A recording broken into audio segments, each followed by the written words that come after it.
চিন্ময় প্রভুর কিছু হলে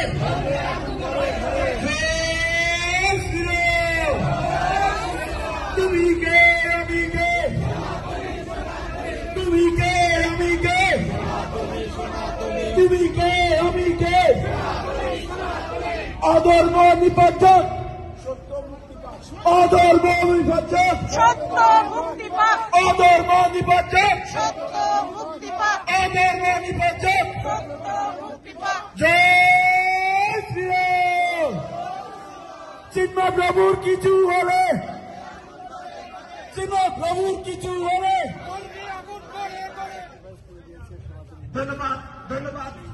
আজকের ইউনাইটেড হিন্দু জমিয়তের আমাদের সবার প্রিয় শ্রদ্ধেয় দাদা দ্বিজেন ভট্টাচার্য, হিন্দু বৌদ্ধ খ্রিস্টান ঐক্য পরিষদের প্রেসিডেন্ট, ইতিমধ্যে আমাদের সামনে বক্তব্য দিচ্ছেন। ধন্যবাদ দাদাকে। এই পর্যায়ে বক্তব্য দেওয়ার জন্য অনুরোধ করব আমাদের সবার প্রিয় ইউনাইটেড হিন্দু জমিয়তের আমাদের ভাইস প্রেসিডেন্ট